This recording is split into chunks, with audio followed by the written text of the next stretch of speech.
Olá meninas, tudo bem? Essa daqui vai ser a nossa primeira aula do nosso novo módulo de Laboratório de Nefrologia. A ideia dessa aula é dar uma relembradinha da anatomia renal, da fisiologia renal, do sistema urinário, tá? A gente dá uma relembradinha, porque a ideia desse módulo é a gente observar as características renais. A gente vai falar um pouquinho sobre o exame de urina tipo 1. Nessa mesma aula, a gente já está falando um pouquinho de infecção urinária. Nas próximas aulas, eu quero falar um pouquinho de urina 24 horas, dos marcadores renais, da urina 24 horas, de como vai ser feita, como deve ser feita a urocultura, por que é feita a urocultura, qual a importância dela. Então, aqui é para a gente dar uma introduzida, uma relembrada no sistema renal, do que seria ele o normal e quais são as possíveis alterações e por que essas alterações podem acontecer e se elas acontecerem, como a gente vai poder observar ela nas próximas aulas, tá? A ideia é isso, dar uma relembradinha da fisiologia e da anatomia do sistema renal. Então, a gente vai começar a falar um pouquinho do sistema urinário, que ele é constituído por órgãos uropoéticos. O que são esses órgãos? Eles vão ser aqueles órgãos que vão ter a função de elaborar a urina, armazenar essa mesma urina e, quando for a oportunidade, quando for o momento correto, eliminar essa urina. Eles vão ser divididos entre os órgãos secretores, que são os que vão produzir a urina, e os excretores, que vão ser os encarregados em processar essa drenagem para fora do corpo. E quais são esses órgãos urinários? A gente vai ter os rins, que a função dele vai ser produzir a urina, certo? Os uréteres, que são os que vão transportar essa urina dos rins para a bexiga. A bexiga vai ser o local onde essa urina vai ficar retida, armazenada por algum tempo. Então, através da uretra, essa urina vai ser eliminada, expelida para fora do corpo. Por que a gente tem uma aula, por que a gente tem um módulo para falar do sistema urinário? Porque ele é extremamente importante para a manutenção da homeostase. Vai ser a partir dele que o nosso corpo vai conseguir eliminar resíduos do nosso metabolismo. Exemplo, a gente vai conseguir controlar a nossa hidratação, a gente vai conseguir controlar a eliminação, a excreção de água, de eletrólitos, tá? De não eletrólitos, por exemplo, ureia e creatinina, que são substâncias formadas pelo nosso organismo que precisam ser eliminadas. Dentre essas funções, nós temos a desintoxicação e a excreção, a eliminação de substâncias endógenas oriundas do nosso organismo. Como eu disse, creatinina, a gente precisa eliminar aquela creatinina, a gente vai ter que eliminar a ureia, ou eliminar mesmo substâncias exógenas, exemplo, medicações, ou por algum motivo, um tipo de intoxicação, nosso corpo vai tentar combater isso, tentar voltar à homeostase, eliminando. E também manter o equilíbrio dos nossos eletrólitos, que é muito importante. A gente vai falar um pouquinho disso.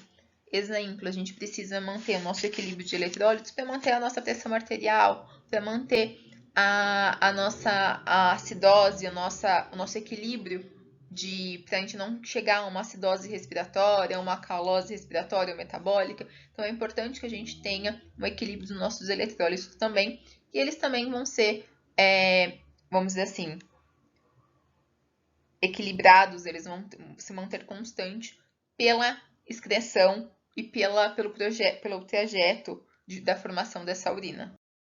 Assim, a gente tenta sempre manter o sistema urinário, ele vai ter sempre a função de tentar manter esse equilíbrio ácido básico para manter o pH ideal, como eu disse. A gente não quer ter uma acidose metabólica respiratória, o sistema urinário vai ter uma relação nisso. Regular a pressão arterial, o volume líquido corporal, a gente vai ter uma relação totalmente direta da volemia com o sistema urinário. E também regular a composição sanguínea. A gente vai estar falando de células vermelhas, sais minerais, os hormônios, nutrientes, entre outras células, que a gente vai também estar ali regulando e mantendo se a gente observar que o sistema urinário, que o sistema renal vai estar funcionando da forma correta. Dentre essas funções, lembra que eu falei na nossa aula de hemato, da eritropoetina, que ela ia ser ativada pelo rim?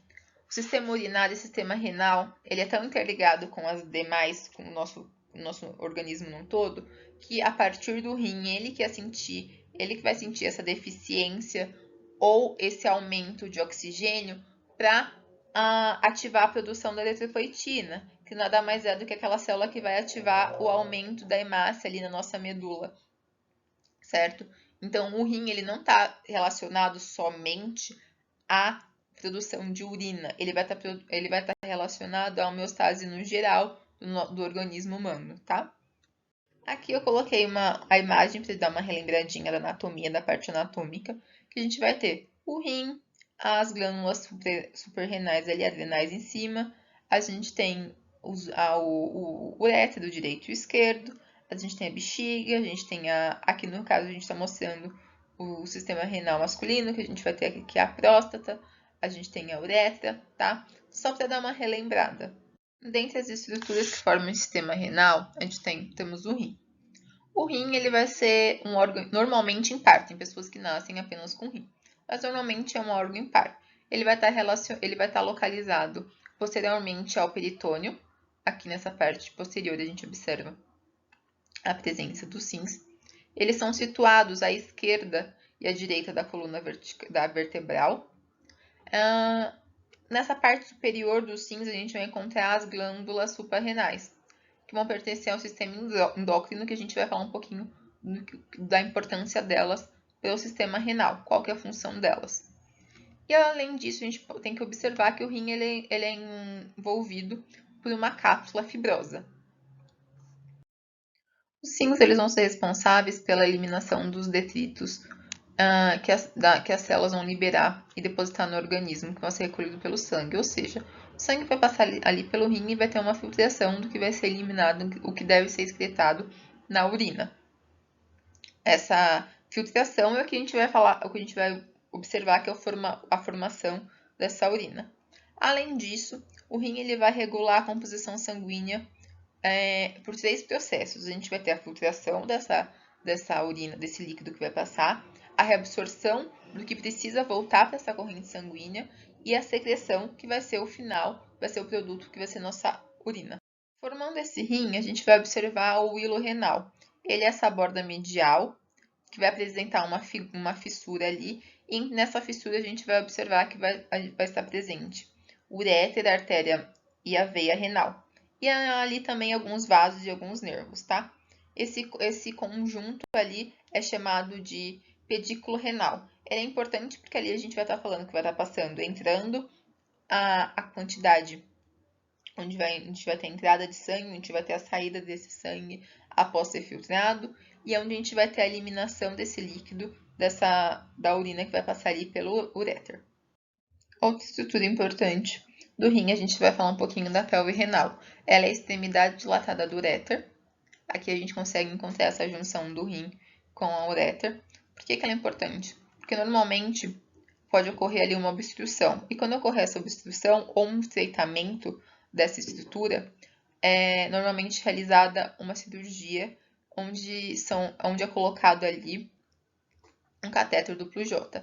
Aqui, ó, eu queria que vocês vissem de uma forma ilustrativa como ocorre esse cálculo da pelve renal. A gente pode observar aqui também um cálculo do cálice, vai estar na região do cálice, ou na região do uréter superior, bem nesse comecinho do uréter, nessa parte superior do uréter. O catéter duplo J, ele é colocado para a drenagem da urina. A ideia é que essa urina seja drenada, que ele ajude essa urina a passar do rim até a bexiga. Então, uma extremidade dele vai ser ancorada no rim, outra extremidade dele vai ser ancorada na bexiga. A ideia é que ele tenha, na maioria das vezes, um fio. Esse fio, ele é utilizado para facilitar a retirada desse catéter sem que seja necessário uma cirurgia ou um procedimento um pouquinho mais invasivo. Aqui eu coloquei uma imagem para vocês avaliarem ela como o catéter, no caso, o catéter está presente nos dois lados, no lado direito e no lado esquerdo. Aqui a sua parte superior no rim e a inferior aqui na bexiga, tá? E aqui a diferença dele, a gente pode colocar uma bolsinha coletora colocada no sistema feminino e no masculino. Outra estrutura importante do rim são os néfrons. O néfron ele é a unidade anatômica e funcional do rim. Juntos, os dois rins têm cerca de 2 milhões e 4 mil néfrons. Cada néfron ele vai ter a capacidade de formar a urina, tá? Por isso que a gente vai estudar um pouquinho ele mais a fundo, tá? O rim ele não vai ter capacidade de regenerar novos néfrons, ele não vai criar novos néfrons. A gente tem essa quantidade e a partir de alguma lesão nesses néfrons, eles vão sendo inutilizados e o rim continua funcionando com as unidades restantes. O néfron ele vai ser basicamente constituído pelos glomérulos e pelos tubos renais. A gente vai estudar isso mais a fundo, porque é a partir dessas estruturas, desses glomérulos, desses túbulos, que a gente vai observar a formação da nossa urina. Esse túbulo, esse glomérulo, ele vai ser formado por algumas estruturas. A gente vai ter a cápsula de Bowman e o glomérulo, que tem a função do quê? Eles vão filtrar o sangue. Ele absorve o plasma e seus componentes. Nesse momento de filtração, a ideia é que passe pouquíssimas ou não passe proteínas. A gente vai falar isso nas próximas aulas, quando a gente vai falar um pouquinho do exame de urina, nos marcadores renais, na presença de proteinúria. Então, a ideia é que a gente tenha traços que, nesse momento de filtração, a proteína, por ser uma molécula tem um tamanho um pouquinho maior, ela não consiga passar. Temos os túbulos proximais. A função é a reabsorção, cerca de 65%. Reabsorver água, sódio e um pouquinho de cloreto. Temos também a alça de Ellen. A gente vai falar um pouquinho do segmento descendente delgado, essa parte um pouquinho mais estreita, tá? E também a alça alça de ascendente delgado, que é essa parte um pouquinho inferior dessa dobrinha aqui. O que a gente vai observar nela? Ela é importante na reabsorção de água. Cerca de 20% da nossa reabsorção de água é feita nessa parte, que é a nossa alça de Ellen. E ela é impermeável a eletrólitos. Isso vai ser importante porque a gente vai falar um pouquinho disso no uso de diuréticos. Temos também a alça de Ellen no segmento ascendente espesso. Essa parte um pouquinho mais grossa. E ao contrário da descendente e da ascendente delgada, a gente vai falar que ela vai reabsorver eletrólitos, também cerca de 25%, como sódio, cloreto, potássio, e vai ser impermeável à água, tá? Temos também os túbulos distais, que vão estar relacionados à reabsorção de eletrólitos, também como cloreto e sódio e potássio, e também são impermeáveis à água. E o ducto coletor medular, que a gente vai estar voltando a falar da reabsorção de água, e também ele é muito importante porque ele vai determinar o débito urinário, ou seja, ele vai interferir na produção do hormônio antidiurético, que vai também, dessa forma, tem sua função de interferir na concentração da urina. Continuando o sistema urinário, a gente falou um pouquinho do rim, agora falar dos uréteres. São dois tubos que transportam a urina dos rins para a bexiga. Eles são órgãos pouco calibrosos, eles têm em média 6 milímetros de diâmetro por 25 e 30 centímetros de comprimento. A gente tem a parte superior deles localizadas ali na pelve renal. A parte inferior ela vai se abrir no ósseo do uréter, que fica situado no assoalho da bexiga, tá? Eles, em virtude desse seu trajeto, eles vão ter duas partes. Essa parte superior vai ser a parte abdominal e a parte pélvica. Eles também são capazes de contrações rítmicas, tá? A urina ela vai se mover ao longo desses uréteres em resposta tanto à gravidade quanto a essa contração, a esse peristaltismo. Então, falamos um pouquinho do rim, falamos dos uréteres, vamos falar da bexiga.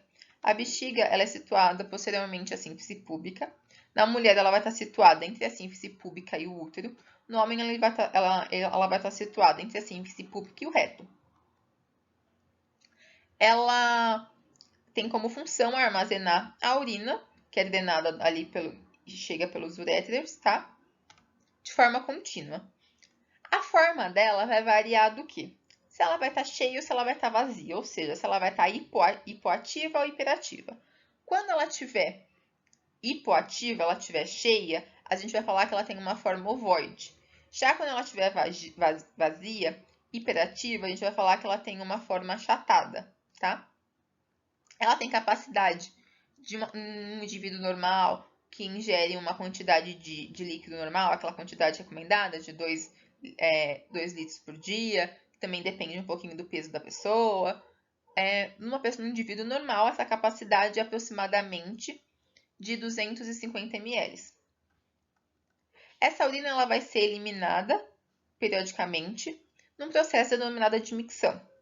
Esse processo começa pelo preenchimento dessa bexiga. Aqui a gente pode avaliar o quê?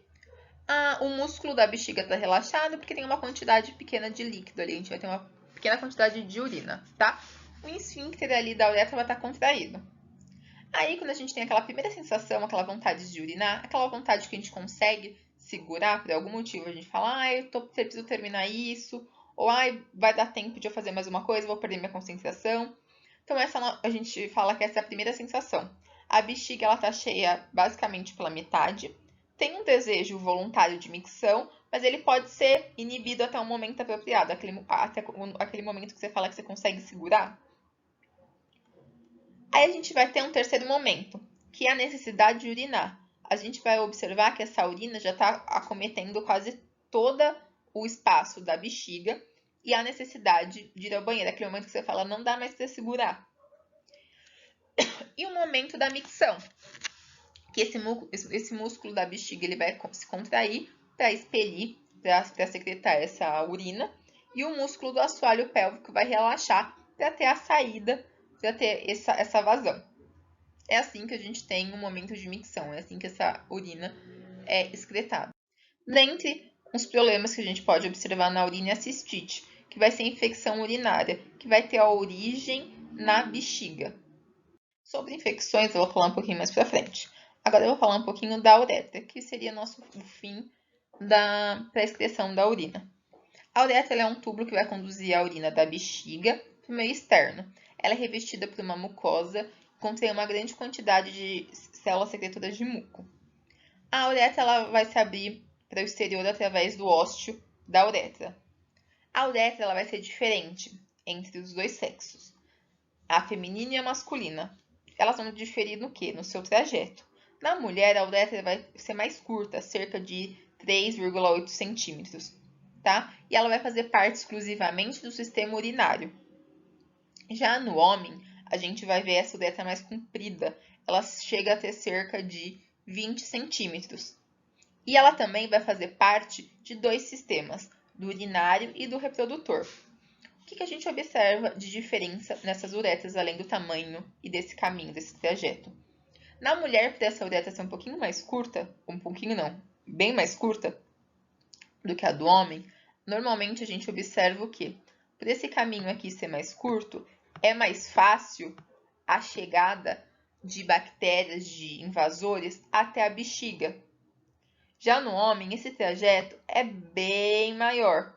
Então, por isso que comumente a gente fala que as mulheres têm uma propensão maior, uma probabilidade maior de uma infecção urinária. Justamente por esse caminho mais curto que facilita a entrada e a trajetória dessas bactérias, por exemplo.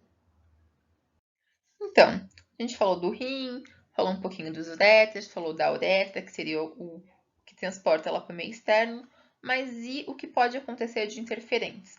Aqui tem o processo da formação da urina, que vai ser realizado lá no néfron, vai ser realizado lá no rim. A gente tem a filtração glomerular, como a gente já falou um pouquinho, a reabsorção de substâncias úteis, a eliminação do que precisa ser eliminado, reabsorção de água. E aqui falar um pouquinho rapidamente sobre a ação dos diuréticos nessa estrutura. Por exemplo, a gente observa os diuréticos de alça. Vai ser aquele diurético que vai atuar diretamente na alça de Ellen. Sabe o furazemida, normalmente chamado de Lasix? A ideia desse diurético, lembra que eu tinha falado da função da alça de Ellen, estava relacionada à reabsorção de eletrólitos? Esse tipo de diurético é aquele diurético que o médico indica e o paciente vai ingerir, vai sentir uma sensação muito forte e uma necessidade muito forte de urinar, vai expelir, vai excretar uma grande quantidade de urina e vai continuar urinando, tendo o processo de micção até o organismo eliminar a maior quantidade de água possível. Esse diurético ele é normalmente utilizado para o controle de uma pressão arterial. Ele vai estar relacionado à volemia. Lembra que eu falei que o sistema urinário está relacionado à volemia, à pressão arterial? Nesse caso, a ideia é que você elimine uma grande quantidade de líquido e que você diminua a volemia e assim você vai diminuir a pressão arterial. Temos também os diuréticos que atuam no túbulo distal, as tiazidas, e os diuréticos poupadores de cálcio. Esses vão atuar ali nos receptores de aldosterona nos túbulos distais. A gente vai falar um pouquinho no que a aldosterona é importante, qual que é a função dela para a produção, ou melhor, para o feedback da produção de urina. Mas antes de falar da aldosterona, vou falar um pouquinho da vasopressina. A vasopressina, ela vai ser o nosso hormônio antidiurético. O que vai ser esse nosso hormônio antidiurético? Ele vai estar ali, ele vai ser excretado quando a gente tiver uma baixa ingesta de água, ou seja, a gente vai precisar dele para reter água. Os diuréticos têm a função contrária, a função é eliminar o líquido. Já com o hormônio antidiurético, a intenção é reter o líquido, tá? A ideia é que esse hormônio seja produzido, seja estimulado quando a pessoa, por exemplo, estiver num estado de desidratação. O organismo vai estar precisando reter líquido, então esse hormônio vai estar sendo estimulado de uma forma mais exaustiva, uma forma mais intensa. Então, o hormônio antidiurético, ele controla a permeabilidade da água nos túbulos distais. Ele vai ser secretado pela hipófise. Normalmente falam que ele está relacionado à diluição da urina. Por quê? Se eu tiver pouco hormônio, quer dizer que eu não estou precisando secretar esse hormônio, eu tenho pouco hormônio, quer dizer que eu tenho uma quantidade de líquido grande, superior, tá? Se eu tenho uma quantidade suficiente de líquido, eu tenho o líquido e o que vai formar a minha urina, que é as substâncias. Então, se eu tenho uma quantidade que deveria ser normal de substâncias e uma quantidade grande de água, eu não estou precisando reter água, eu já tenho uma quantidade, eu estou bem hidratado, essa minha urina vai estar diluída. Nesse caso aqui, ela mais clarinha. Se não, se por algum motivo o meu organismo ele está precisando reter líquido, ou seja, para eu conseguir excretar uma quantidade normal de urina, até encher a minha urina, para até eu ter vontade de encher a minha urina, eu vou ali acumulando, filtrando, eu vou acumulando ali as substâncias da urina. E eu vou ter uma quantidade de substâncias maior até eu conseguir ter a vontade de urinar. Então, eu vou ter muito hormônio quando minha urina estiver concentrada. Por quê? Porque eu precisei desse hormônio para reter líquido, para conseguir eliminar essas substâncias, tá? Por isso que relacionam o nível de diluição da urina com o nível de hormônio antidiurético. Muito hormônio, urina concentrada. Por quê? Porque eu estou precisando desse hormônio para reter o líquido. Então, aquela processo de filtração até eu conseguir reter esse líquido vai deixando muitas substâncias. Se eu tenho pouco hormônio, está funcionando normal, o que vai acontecer? Eu não preciso do hormônio, já tenho uma quantidade de água ok, uma quantidade de líquido ok, ele vai estar filtrando e eliminando com a quantidade de líquido normal. Por isso que ele vai ser um importante regulador dos íons de sódio, tá? Já a aldosterona, ela é um importante regulador no feedback dos íons de potássio. Ela vai ser secretada pelas suprarrenais e vai atuar tanto no túbulo distal e no túbulo coletor. E também ela é importante por quê? Porque ela está relacionada à absorção de sódio e na eliminação de potássio, tá? Aqui a gente observa a ação dela aqui da suprarrenal direto no rim, para facilitar a diurese. Como que a gente vai observar aqui um pouquinho a ação da aldosterona? Mas vamos começar aqui da situação 1. Uma queda de pressão arterial. O que vai acontecer? O rim, nesse momento, vai entender essa queda da pressão arterial e vai ali secretar a renina. A renina, ela vai ali se transformar em angiotensina 1. De angiotensina 1, ela vai ser convertida a angiotensina 2. Essa angiotensina 2, ela vai ter, a gente já está aqui na angiotensina 2, ela vai ter duas ações. Ela pode ali uma vasoconstrução e essa vasoconstrução causar o aumento da pressão arterial, porque a gente vai estar ali restringindo a passagem de líquido, de sangue. Ou essa angiotensina 2 vai agir aqui na glândula suprarrenal, fazendo com que as glândulas suprarrenais produzam então a aldosterona, que por sua vez vai ali agir no rim. Então, lembra que eu falei do sódio e potássio? Esse momento ela vai reter o sal, retendo o sal, aumenta a pressão. Por isso que os especialistas dizem que o sal, a ingesta de sal está relacionada ao aumento da pressão arterial. Lembra a osmolaridade, concentração? Se a gente tem um aumento, sal retém líquido. Então, se eu retenho um líquido, eu aumento a volemia. Se eu aumento a volemia, eu aumento a pressão arterial.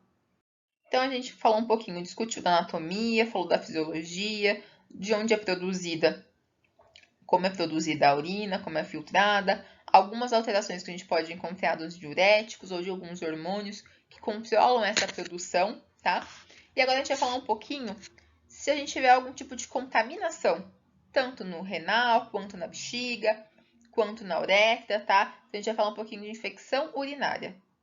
A infecção urinária, ela vai ser a infecção ou uma infecção por um micro-organismo que vai acometer o trato urinário. Essa infecção, ela vai ser classificada, ela vai ser denominada de formas diferentes de acordo com o local que vai ser acometido, que vai se encontrar essa infecção. Se essa infecção for encontrada na uretra, ela vai ser denominada de uretrite. Se for na bexiga, vai ser de cistite. E se for nos rins, vai ser de pielonefrite.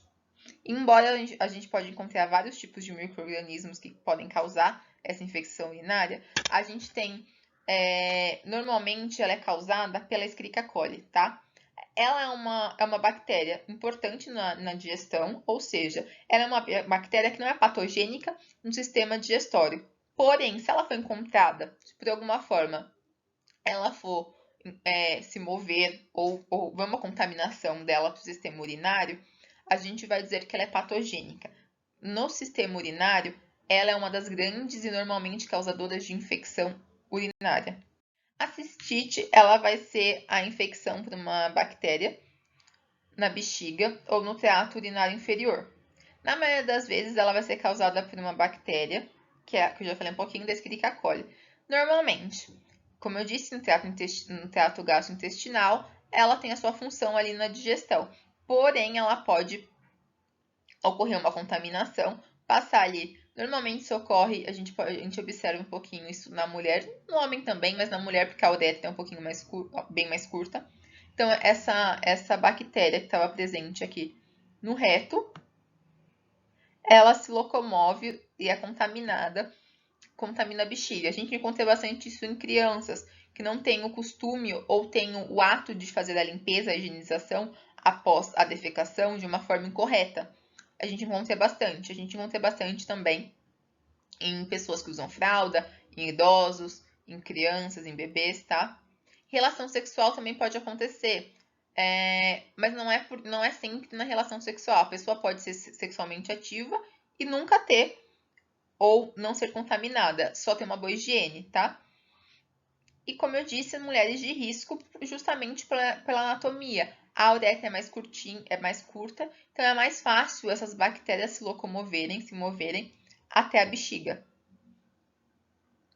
A uretrite ela consiste na inflamação e infecção da uretra, que é o canal que vai transportar a urina para fora do corpo, tá?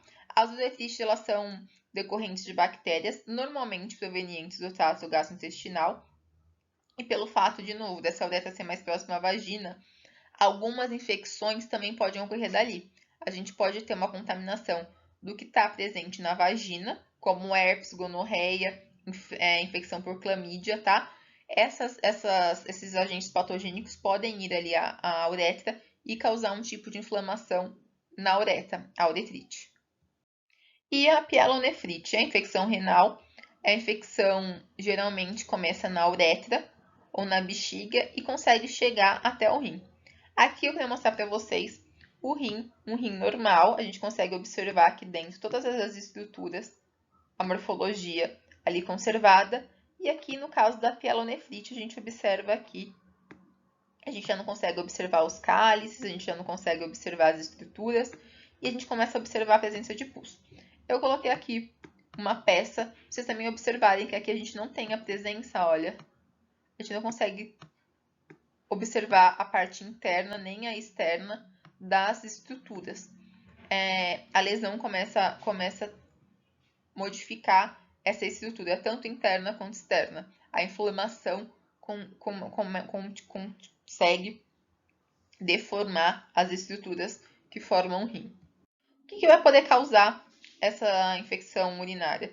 Pedra no rim. Tem pessoas que têm uma tendência a ter esse tipo de infecção, é recorrente, pode ser uma tendência genética, excesso ou a falta de higiene. A falta de higiene a gente sabe, começa a proliferar ali bactérias que não deviam, micro-organismos que não deviam estar ali, ou mesmo excesso. Porque se você, a ideia da flora ali vaginal, ela deve ser o quê? Constituída ali pelas colônias normais. Você começa a limpar, retirar o que deveria estar ali normalmente, por isso que tem os sabonetes íntimos que tem um pH adequado, que é para manter a normalidade dos organismos, dos micro-organismos que deveriam manter ali. Você tira o micro-organismo dali, que deveria estar ali, pode acontecer a proliferação de um outro que é patogênico para aquele local, certo? Então, assim, tem que ter um equilíbrio.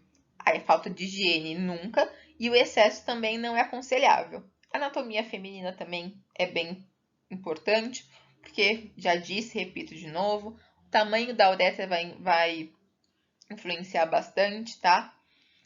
Menopausa, a gente tem a diminuição e aumento de alguns hormônios, como o estrogênio, por exemplo, que vai alterar essa flora vaginal. Relação sexual, uso de fralda, tá? É bem importante isso, crianças e idosos, por isso que a gente tem que trocar sempre, constantemente a fralda, não deixar ali aquele momento que é ótimo para as bactérias, que é um momento que vai estar molhadinho, vai estar úmido, vai estar abafado, tá? E vai ter ali, se a gente tiver urina, se a gente tiver fezes, ainda vai ter ali um ambiente propício, vai ter, vamos dizer assim, alimento para essas bactérias, tá? E quais são os seus sintomas causados nessa infecção? Normalmente, uma necessidade urgente de urinar, e essa necessidade vai ser feita com grande frequência. E quando você tiver essa frequência, essa vontade urgente, vai ser eliminada uma pequena quantidade de urina. Assim, a cada micção que você for ao banheiro naquele momento, vai ser urinado bem pouquinho. Você vai sentir essa vontade muito forte e várias vezes. E quando no momento da micção, normalmente tem uma dorzinha, o ardor que a gente fala, ao momento de urinar.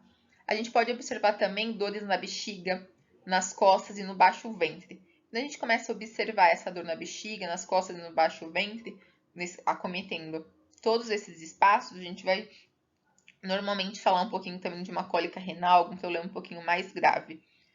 Pode também por o nosso corpo estar tentando reagir a isso, a esse agente patogênico, a presença de febre. E em casos mais graves, essa infecção já lesionou algum espaço ali, alguma parte do sistema urinário, a gente pode encontrar sangue na urina também. E como diagnosticar? A gente já viu os sintomas, a gente já viu as características. O diagnóstico ele vai ser realizado normalmente pelo exame de urina tipo 1 e pela uricultura. Por quê? O exame de urina tipo 1 é o exame mais básico, vai ser a nossa próxima aula, que a gente vai falar, é um exame de fácil realização e rápido resultado, tá? Por isso que eu falo que é um exame mais básico.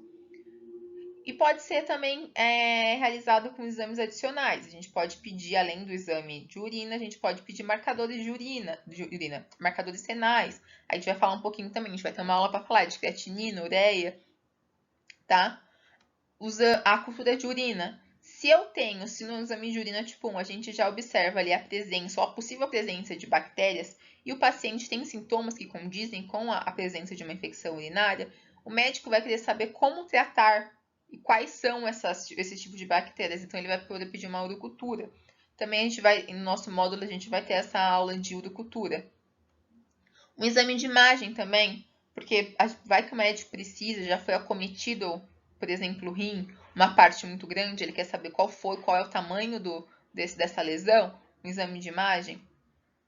Ou uma cistoscopia, que é o exame que é utilizado para analisar as partes internas da bexiga e ali do útero, da uretra, para avaliar ali a causa dessa infecção. Então, muito obrigada, espero que vocês tenham gostado.